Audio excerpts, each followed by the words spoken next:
Guys, so punta kami doon sa grotto. Malapit-lapit na yun. Tatanaw. Tama ko nanay. At saka naglalakad para marating lang yung grotto. Ha? Nasaan doon siya? Ewan ko. Hindi. Kausap ko yung video ko. Nag-vlog ako. Hindi. Ano pala doon? Malapit na kami sa grotto. Yan. Ilaw. Ano yun?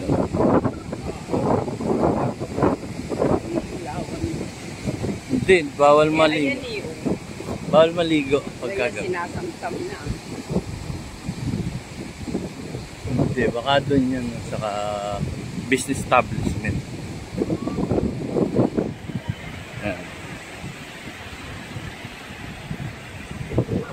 Yan ang Boracay. White Sand.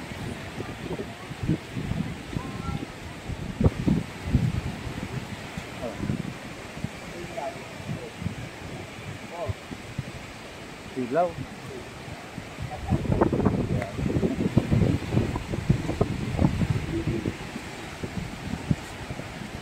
Na plastic.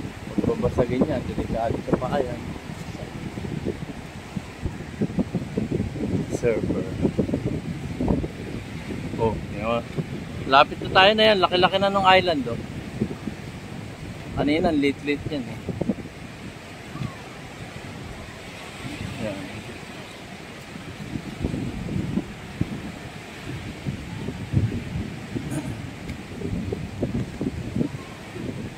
Yung mga business establishment. Araw sa side niya.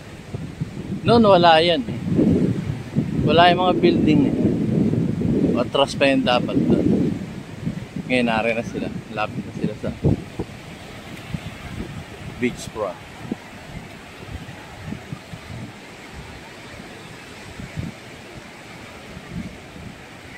Station 1 kasi yung grotto.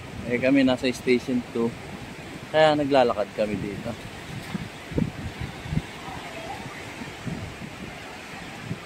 From station 2 going to station 1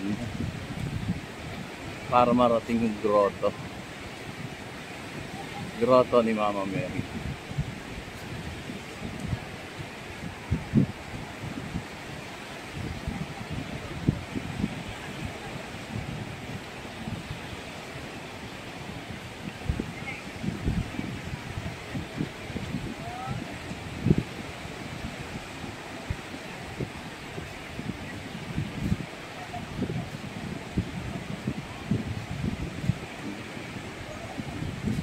Sino ba magpahinga muna? Malapit na eh.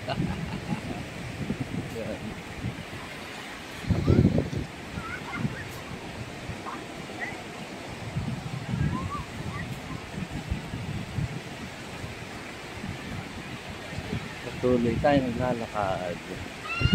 Dami pa rin nagliligo.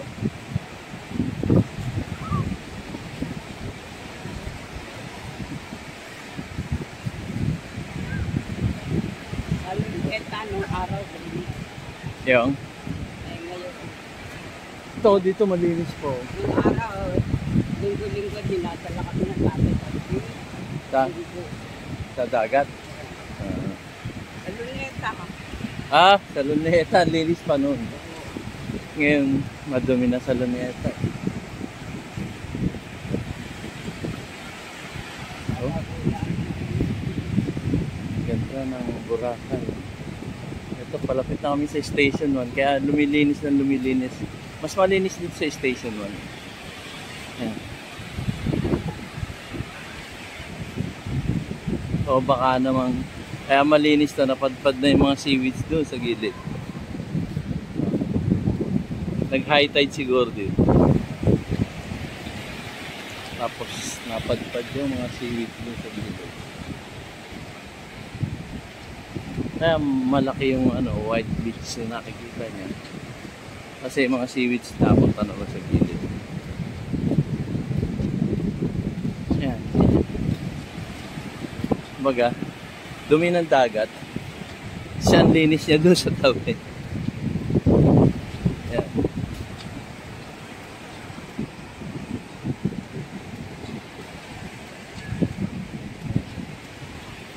Yan ang dagat ng Boracay.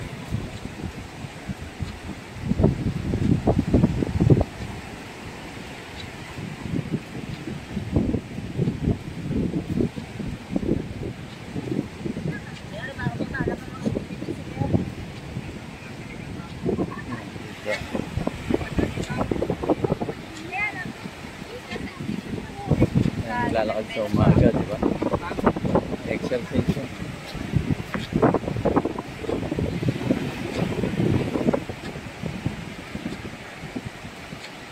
Lapit na namin, no?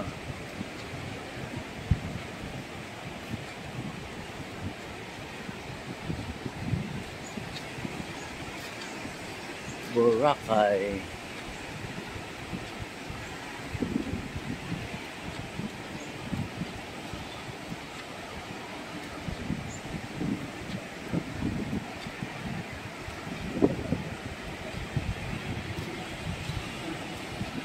Naglilinis dito. Sa station 2 wala.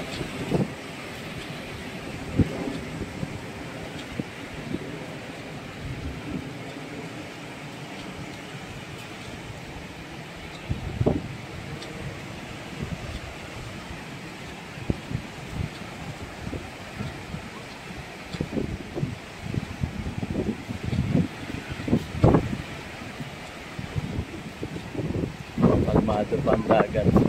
Normal na wave.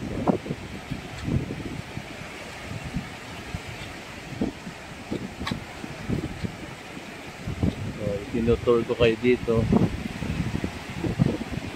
sa seaside ng Boracay. Baywalk. Para na rin kayo nakapunta rin sa Boracay.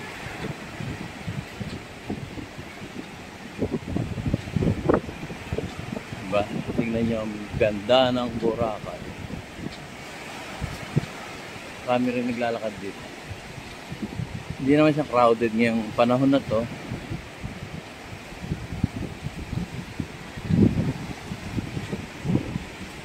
Kasi may summer at crowded dito. Sigurado yan, hindi ka makapaglakad ng calm dito sa beach walk. Nakarating na dito yung alon. Akit tayo ng konti.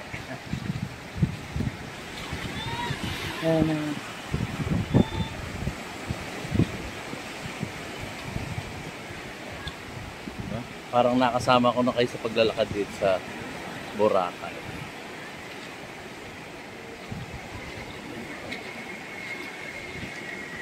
Update lang guys. Ang pamasahe namin dito ng misis ko kasi February pa namin to binook. So it costs 3,500. Dalawa kami. Back and forth na yan. Kasi nag-aantay lang kami ng ano eh, ng mga promo. Kumbaga, yung promo na binibigay ng bawat airline. Hindi naman tayo mayaman eh, kaya nag-aantay tayo ng mga promo. Kaya yun lang ang travel ko. Tapos ipon-ipon kung magkano yung room rate. Yun. Yan, dito kami. Yan.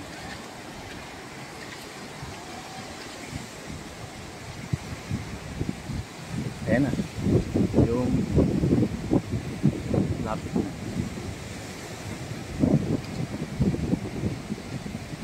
Dito sa Station 1. Maganda-ganda rito. Gaya nga na sinasabi ng ibang vlogger. Meron pala. Ayan na. Yan yung kayak. So, pwede kayo mag-kayak dito. Mamaya, bibigyan ko kayo ng update kung magkano yung water activities dito sa Boracay. Magkano yung parasailing, kung magkano yung helmet diving, kung magkano yung island hopping. Maraming water activities dito sa Boracay. Mamaya pa kami magpupunta parang ang balak nila, mag-ano na lang kami, mag-rent ng tricycle, tapos kami na yung pupunta mismo doon sa island. Kasi island lang yung mga island din na pinupuntahan dito sa Boracay. So, pagka daw naman na mag-ano kami, mag-island hopping, babayad kami sa bangka. Pero may limit yung oras. Like for example, pumunta ka sa isang island, most probably mga 15 minutes, tas go na kayo. So you cannot be able to enjoy the island. Ganun din naman daw ang environment. So, ang pupuntahan na lang namin might be yung mga island na by land. Gaya ng Bulabog Beach. Tapos yung isa pa may sinasabi pang iba mamaya update. Dito lang yung sa Boracay. Mga 5 to 10 minutes na naroon na kami.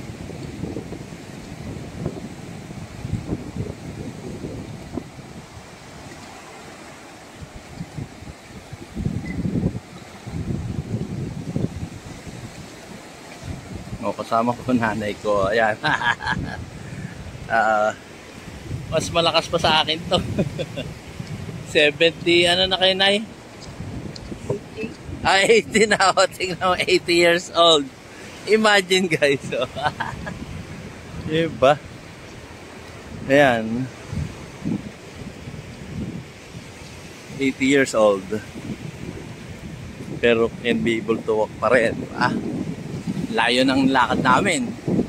Ako pagod na, siya hindi pa.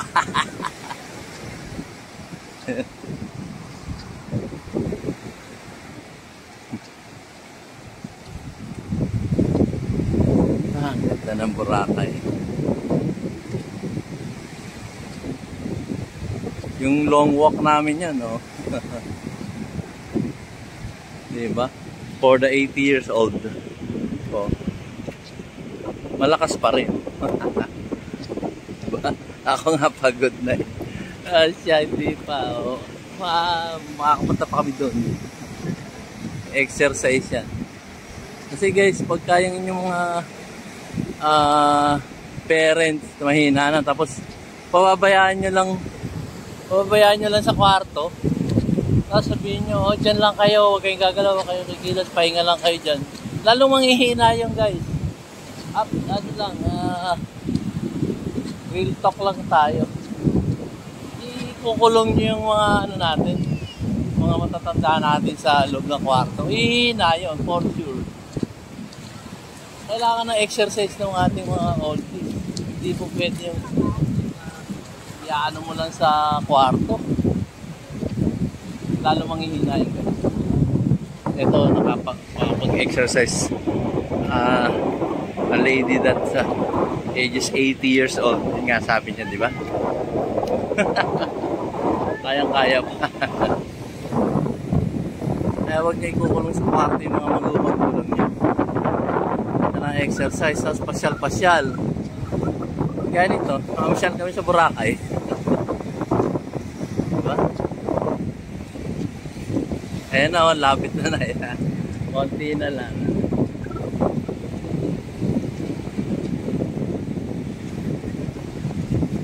Ski ako, diba? May edad na rin ako, pero hindi ako nag-i-stay sa kwarto.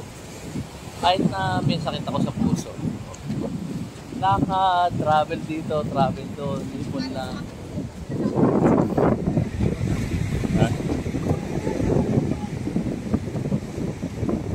Meron kasi mag-i-stay ka lang sa bahay. I-stack mo lang yung katawan mo doon. Pahinga, ayun, kayak. Okay, kung gusto mag-kayak, yan, yan lang. Nakakila yan.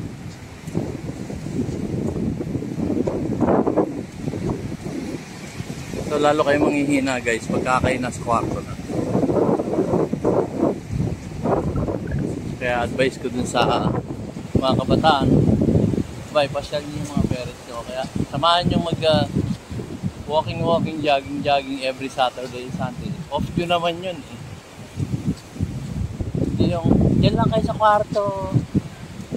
Huwag kayong kikilos. Dala na lang namin kayo ng pagkain. Hindi pwede yun. Manghihina ang mga magulang nyo yung gano'n. Hindi siya. Nag-aano sila. Wala ko nga nag-isa ko lang. Manghihina lang ang parents nyo pagka gano'n. Exercise. Ayan o, lapit na ng grotto. Oh, diba? Ang lapit na niya guys. Oh. Diba? And imagine, yung more than 1 kilometers yung nilakad ng nanay. Oh. Pero still walking. Hindi po pwedeng tambay lang sa kwarto to. Ayaw niya nun. Nagpapalakas ka sa kanya yung exercise, walking. Oh. Yan.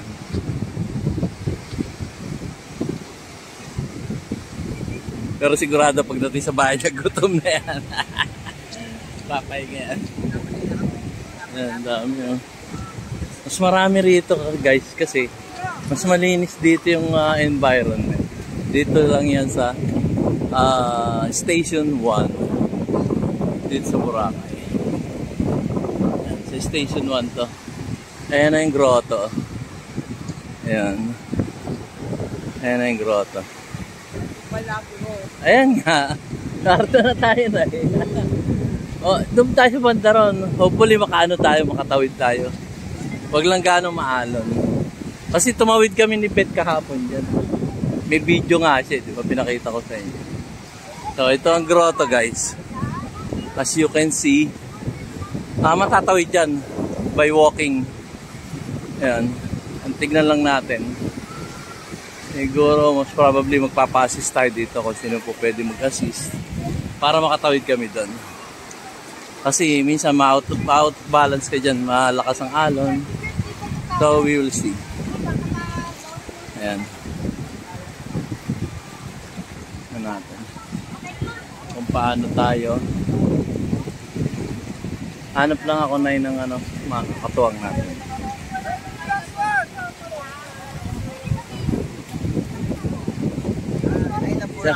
Sir, okay lang.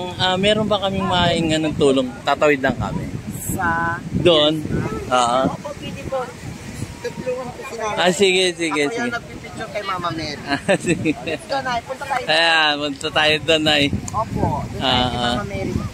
Sige, pasis na tayo kay Kuya Bonbon. Kuya Bonbon, Ate Bonbon. Ate Bonbon. Joke lang. Dalaga pa yung dalaga. Dalaga ka pa? Ako yung dalaga dito sa Wing. Ay, talaga. Ayan, pagka gusto nyo magpasis, magpa-picture tayo kay Kuya Ate Bonbon. Oy, dalaga din daw to si nanay, sabi niya sa akin, no? Dalaga. Ayan doon. Ayan you guys. Ayan. So, nagpasis tayo kay Kuya. Yan. Ay, yung tsinelas. Ay! Yung tsinelas ko! Ayan. Ayan. Hawak-hawak na siya ni Ate Bonbon.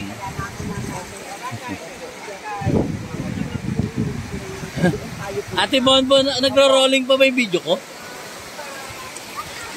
Parang wala po. Hindi. Ay, opo, may number sa ilalim. May number, okay. May number pa, rolling pa. May film pa yung aking video. So, ito, pipilming natin si Nanay Lucy. And we are going to Grotto. Kasi ano yan, taong simbahan yan. Binibigay niya, nilalaan niya yung kanyang oras para lang sa simbahan, para lang sa paglilingkod sa Diyos. So, nagtry siyang pumunta dito sa grotto to see Mama Mary here sa gitna ng dagat. Ayan. So, ayan. Nagpasis kami kay Ate Bonbon. Ate Bonbon, right? Ayan, hi.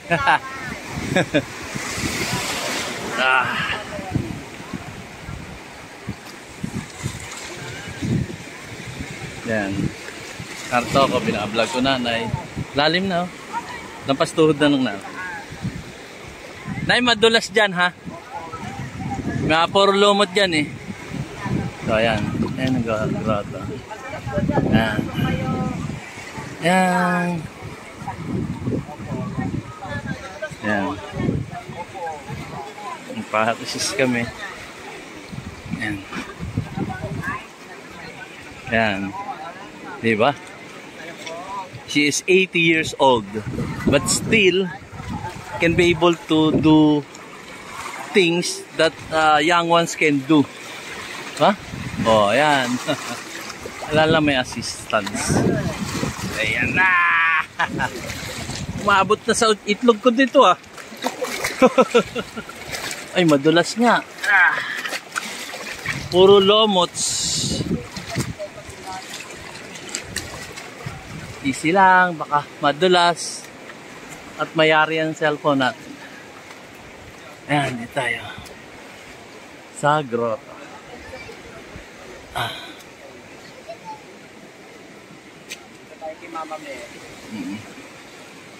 Ayan. Dito kami sa gitna. Ito sunrise. Kasi pagka nasa beachfront kayo, ang tingin nyo dun sa kabila. Pero kang sunset na, dito naman kayo titingin sa beach. Dito kasi nagsa-sunset. Ayan.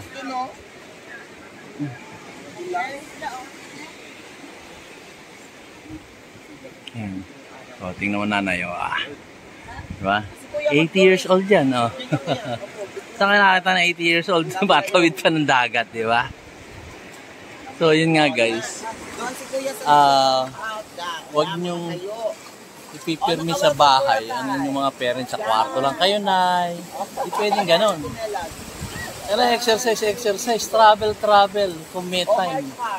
May wala namang ipon lang. Diba? So, yun.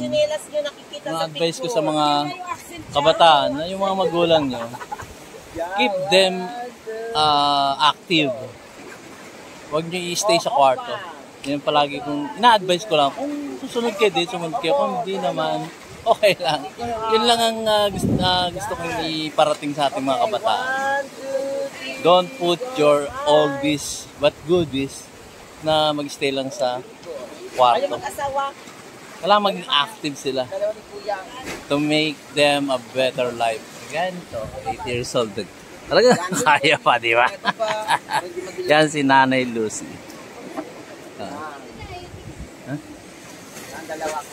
So, continuous video tayo. Ayan, ang mga waves.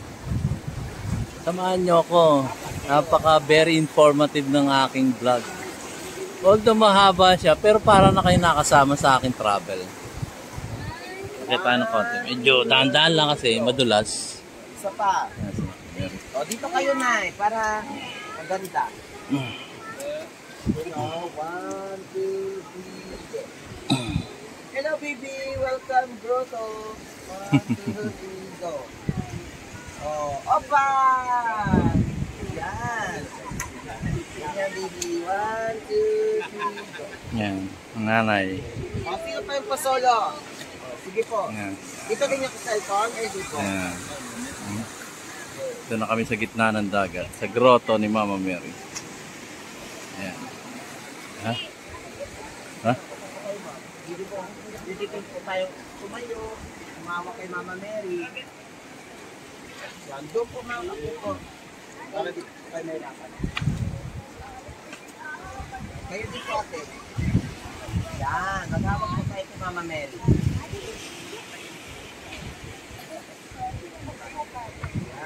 Yan, surfing na. Yan. Kayak ba yan? 1, 2, 3, go. At nakaganda po kayo. Ayan. Ato tayo. Yan. 1, Marami pa nagpa-picture take. go. So So sila yung una-una rito. Sila yung priority. Siyempre, magpapapicture kay Mama Mary. Yan, ganyan. Oh. So waiting tayo, bigayan lang. Ayan. Very good. Picture sila. Oh, very good. Ilangang grade? Hawak lang ako. Oh, sige po, hawak ko kayo. Ayan. Hawak ko si Mama Mary. Waiting kami ni Nanay. Ni Nanay Lucy. Kaya po, sunod. I-stop ko tong video ko na para ma-picture na. Mamaya ko mag-ano. I-edit ko na lang itong aking video, guys. So, pag nagpa-picture ng Nanay Lucy, stop ko muna itong video. Para merong memorable moments dito sa Boracay. Mamaya pa po yung lupa. Mamaya pa. Hapon ba tanghali? Mga alas 10 po, alas 20. So, shout out Ate Bonbon. Welcome! Punta po kayo dito sa Willis Rock. At sino yung hahanapin nila pagka gustong... Ako po, Bonbon. Ako bahala Yan. sa mga picture dito sa Willis. Yan. Yan. Ang tagal na ng photographer dito ni si Ate Bonbon. 1 year and 5 months na po. Oo. Dito sa Willis Rock. Kaya alam na niya yung mga posing, ituturo sa inyo kung ano yung magandang moments dito. I-off ko muna. Opo. Sige, off ko muna guys. Para makapag-picture taking ang Nanay Lucy. Yan.